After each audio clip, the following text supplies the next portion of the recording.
Welcome to the ox moon, the first moon of the dude, the first full moon of the dude. We'd like to celebrate this moment. What a great moment it is. It's the first moon of our church. And at the beginning of our church, we're going to talk about symbols and letters. And like the first letters that ever existed. The vowels, the grunts, oh.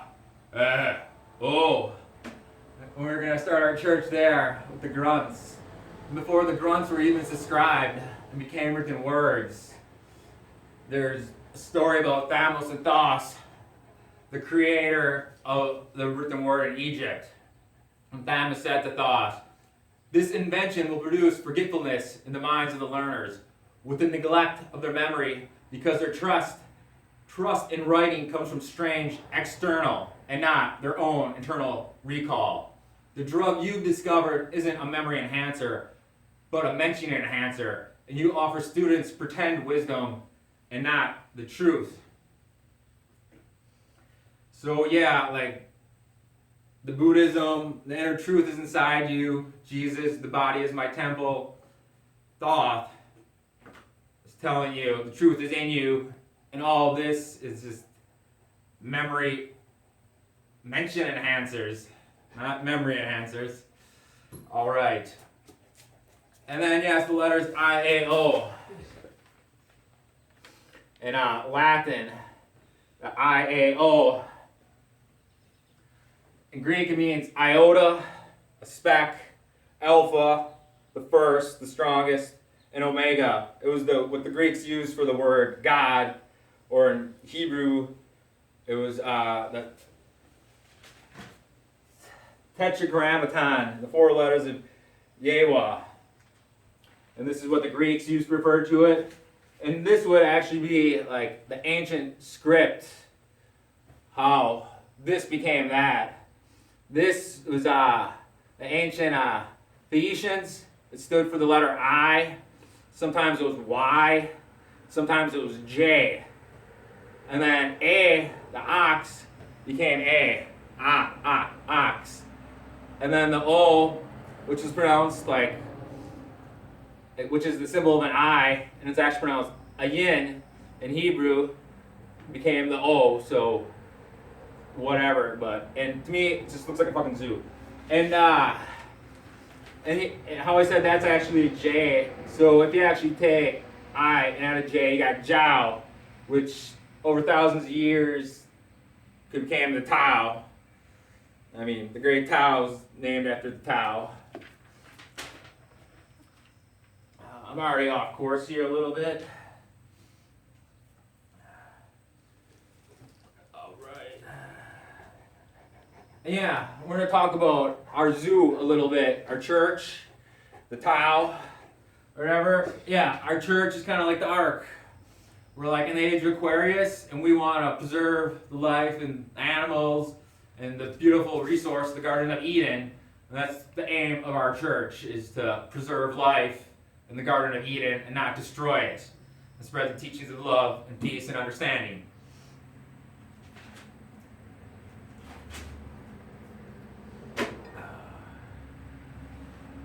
Yeah, anyways, back to the zoo. We got the letter A, which started off the picture of an ox, and then the Phoenicians turned it sideways over the years, and eventually Latin turned it upside down. And if you turn it upside down again, you can see it's very similar. It's the symbol of the ox, horns, whatever you want to say. The stag moon, the ox moon. And then, if you notice, a lot of God's names got a prominent A in it. For example, Allah. See, it's got even like two sounds of A, ah and ah. So then you got O, then you got Yeshua, Jehovah, Rama, and like they all got strong alphas in them, or omegas. Yes, the history of words is a hornet's nest along with religion.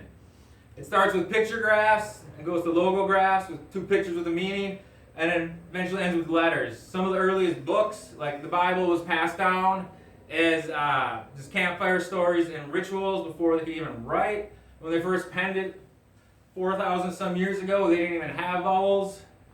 And the Greeks didn't even invent vowels till like 800 BC. But yet the primordial language started with vowels. The ox symbol, the A is the beginning. The O, the omega is the end. And that was considered barbaric.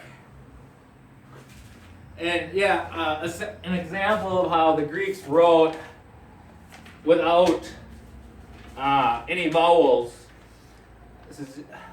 So you would read this and you would just figure out like, oh, I'll just fill in the vowels. That's Jupiter or whatever. But it gets really confusing when you got words like this because you're like, oh, well, that's Lord, yeah. Or is it lard?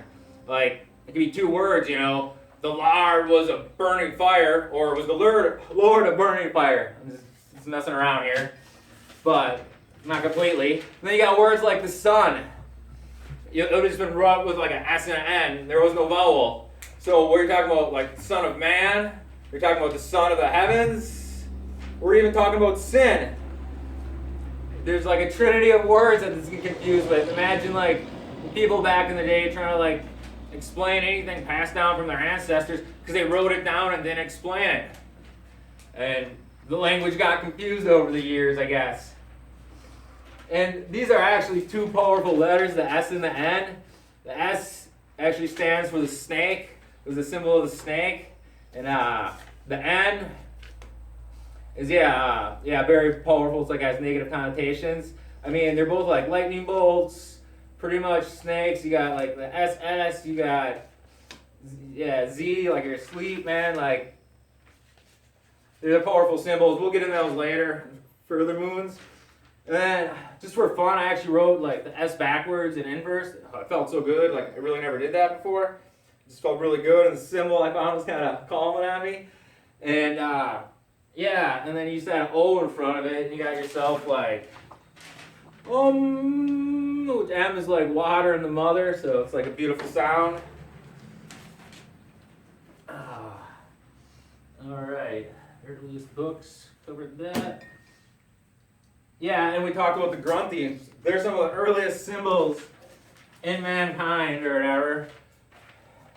And the earliest symbol is the line and the circle, which is actually like computer code now. Like the first symbol is a line, circle. And that's our computer code of the future.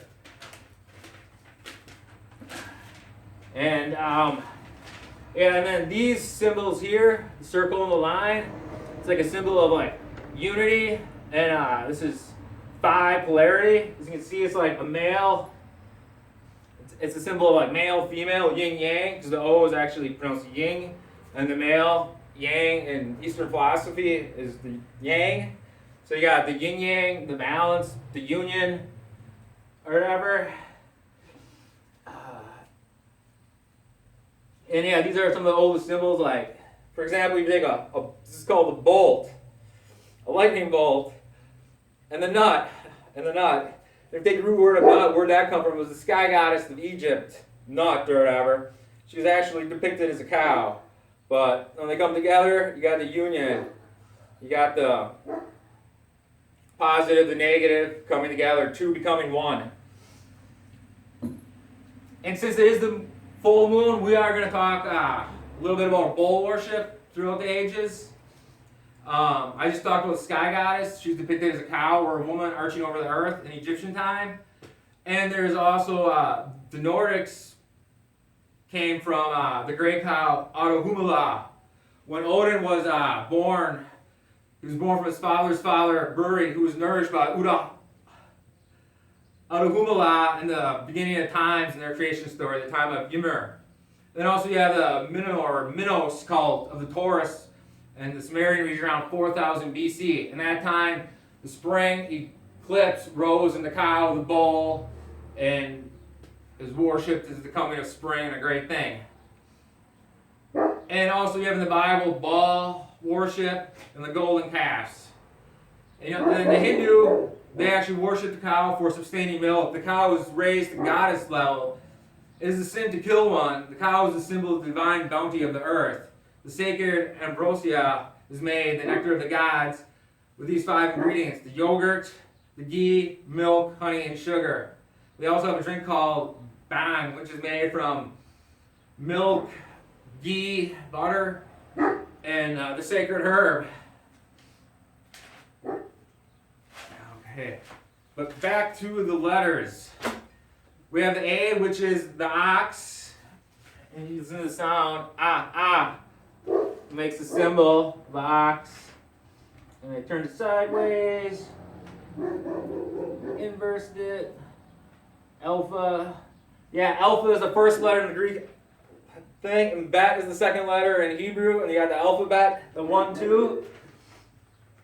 And what the AI have in common, this is the symbol of the ox, and this is the symbol of Latin. O is pronounced A as in day, so we made the A sound like the ox, and if you connect the dots, I mean, whatever. And then, I just want to talk about, the A and the O a little bit more. You have pa, which when you add a T becomes pat, and then you have po, when you add a T becomes pot. And then you say pot, it's spelled with O and not A, but you got pot with a T, and the A and the O, man, the I, they all just intermingle, man, like all is one, the Holy Trinity and whatnot. But alright, and the O is ancient symbol of the I. The meaning of the I, of the O, is to know, is the experience. Yes, the I and the O is the beginning of the end. Alpha and Omega. And the Greek letter means a. In Greek, it meant a speck. I, a speck. Other religions might have different opinions. Obviously, the Greeks are full of humor. We have represented that the ox represents power. And we have O, which is omega. Ohm, the symbol of electricity. Ohm, the end, the symbol of creation. And then throw things in. This is like runic. You got the I, the A, and the O. And their A looks like a backwards I of the zoo. But, oh yeah, zoo, come to me. Like their A looks like an I. And then this is Ophelia, the sign of creation genetics. I, to runic, it meant cosmic, your cosmic self, the speck, and the cosmics, whatever. And then, then we had the A, sign of power, I think, Nunes, and then Ophelia, the sign of creation. And then this would actually be the proper runic form when you combine all the staffs. So that would be like the sign of the zoo, the sign of Tau, and runic, I guess. And then here we have in Hebrew the cursive O, or whatever, which is like upside down omega. You can see it's very similar to the runic O. And you turn it sideways, you have the Jesus fish, the Judas fish, the Ichthys cult fish. And then if you even turn it upside down, you have the bowl. It's like the symbol of creation. The symbol just means everything. People have on the back of their cars their little hope flags. It's the symbol of life, creation, the sacred cow, and it's like milk that would sustain mankind. I mean, cow feeds a lot of people.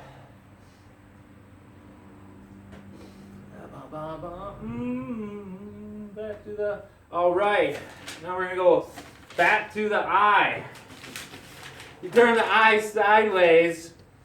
I self becomes negative. The opposite of self, death. And then if you turn it at a slant, it's a symbol of prohibition, no. And then if you add the self, the negative becomes a positive. 2 becomes 1.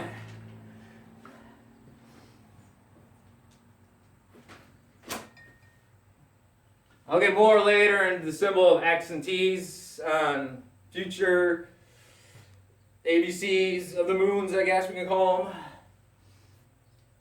And now a little bit of the alchemy of the moons. They're all based primarily off these basic symbols. You got the sun, the creation, the eye. And then here we have Mercury, the messenger, the symbol of matter, crossroads, and the alpha. And then Venus, the symbol of life, or whatever, the goddess, the eastern star, whatever you want to attribute to the Ankh, the symbol of life. You got creation, life, death. And here we have the symbol of earth. You have the symbol of matter inside creation, which is, I guess, where we are. I don't know if it's a magic spell on us, or, it's the way it is, man. We're in creation. And then we also have the only symbol without the symbol of matter, the symbol of Mars, I guess the symbol of sin. You can see it has the angular line for no, prohibition. Like geometry, you have like the cosine and the sin. And you can see like matter is expelled from creation. And it's prohibited. That's what alchemy tells you. And then here you have the symbol of Jupiter, which is just a plus sign, a 2, and a plus sign, a 2 plus. And the symbol of Saturn, which is a plus and a 2, is above, so below. And then these were created in like the 1800s. We have the symbols of Uranus, as I like to say, is you're in us. And then we have the symbol of Neptune, the pitchforks, the Trinity. And then the symbol of Jupiter, again, we have the symbol of matter. We have the moon, star, whatever. And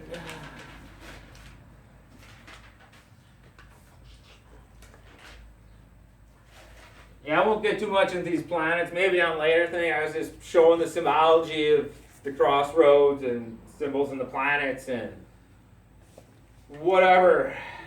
And now we're going to go get into the Trinity, because I like Trinities. You got like the Father, Son, Holy Spirit. You got like the IAO, the Alpha, the Father, the Holy Spirit, the Mother, creation, the Son, the I, the Self, the Buddha, all of us around. We are all the I together. And yeah, it's a great symbol. You can do what you want. I mean, you got Brahma, Allah, the All-Father.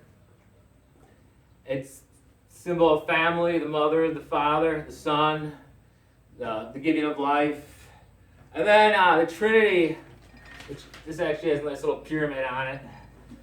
It forms a pyramid, and inside the pyramid or whatever is the symbol of Delta, door, the doorway. 1, 2, 3, 4, the doorway. After door is 5, the change.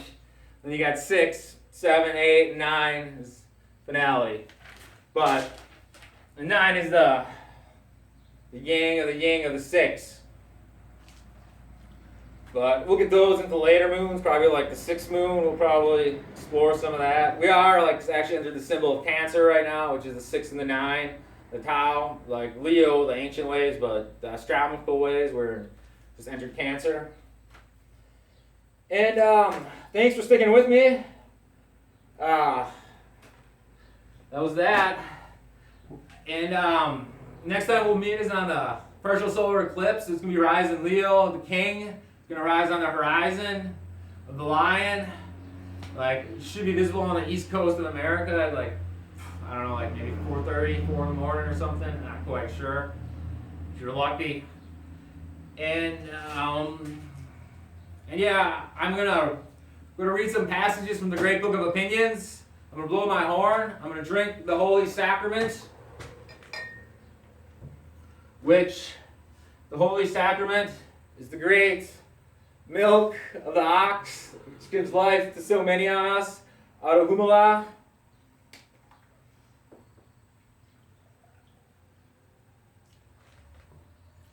I'm going to add the seed of cacao.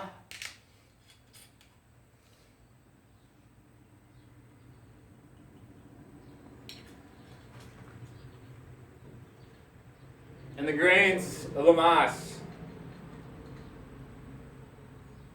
Grains are, grains are good. We'll drink to the unknown, the Alpha, the Tau, the Zu, the power above us, Allah, whatever you wish to call. Wish for His blessings.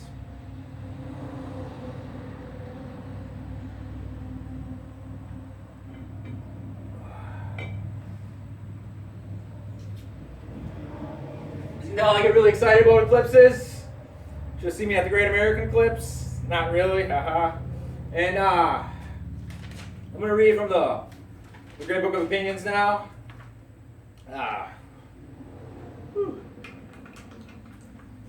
Raise the song, sound the tambourine, the sweet lyre with the harp, blow the trumpet at the moon, at the full moon, on the feast day. Psalm 81. And then Book of Joel 2, 1 through 32. Blow a trumpet in Zion, sound the alarm on the holy mountain. The day of the Lord is coming, a day of darkness, the gloom, the clouds, and thick darkness.